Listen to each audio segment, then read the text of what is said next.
Today, we're diving into the world of streaming with a fresh look at the Roku Streaming Stick 4K.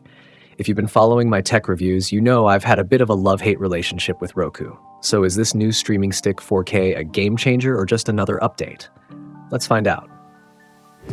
First, a quick look back. Roku's Streaming Stick was released back in October 2017.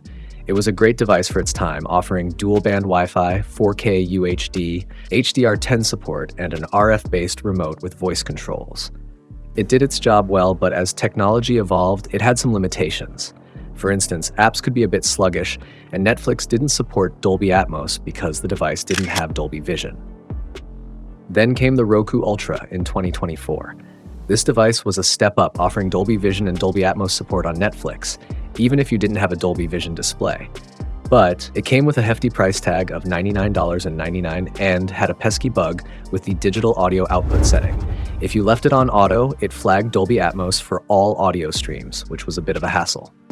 Now, let's talk about the Roku Streaming Stick 4K, which I recently upgraded to for my new LG C1 OLED. The package includes everything you need: the HDMI dongle, a micro USB to USB power cable with a long-range Wi-Fi receiver, a USB power adapter, and Roku's voice remote, complete with quick launch buttons for Netflix, Disney+, Apple TV, and Hulu. Setup was a breeze. The device automatically installed all my previously used apps, though I had to do a bit of cleanup, deleting pre-installed apps I don't use and reorganizing the rest to match my other Roku devices. I like to keep my apps organized by categories like Movies TV, News, Free Movies TV, and Music.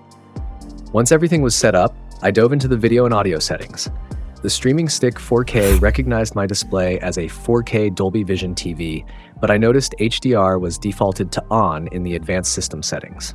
This seems to be a common trend with streaming devices these days. I turned off full-time HDR, which should ideally be the default or at least more accessible. For audio, the Streaming Stick 4K offers three options: auto, stereo, and custom. I selected auto, and it handled audio settings smoothly, with no issues like the Roku Ultra had. I tested Netflix with Army of the Dead, and it was a treat to see it playing in both Dolby Vision and Dolby Atmos. The Streaming Stick 4K performed admirably, with faster response and app load times compared to the Streaming Stick. It worked well across all my usual apps like Disney+, Apple TV, Movies Anywhere, Prime Video, Vudu, and Hulu. However, there was a hiccup with Paramount. A Quiet Place and A Quiet Place Part 2 only played in UHD, HDR10, and Dolby Digital Plus 5.1. But don't worry, Paramount is working on expanding device support for Dolby Vision and Dolby Atmos.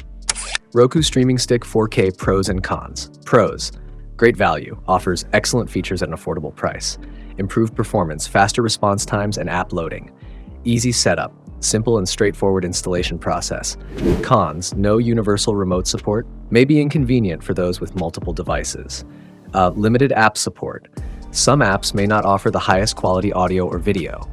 The remote is a nice improvement with a more textured surface that makes it less likely to slip out of your hands. However, it doesn't support universal remotes, which might be a downside for some. The Streaming Stick 4K also supports HDR10+, in addition to Dolby Vision and HDR10, though I couldn't test HDR10+ since my display doesn't support it. So, what's the verdict? The Roku Streaming Stick 4K is a fantastic option for under $50, and you might even snag it for as low as $30 during sales like Black Friday 2024. It's a solid upgrade from the Streaming Stick, offering better performance, enhanced features, and improved support for high-quality streaming.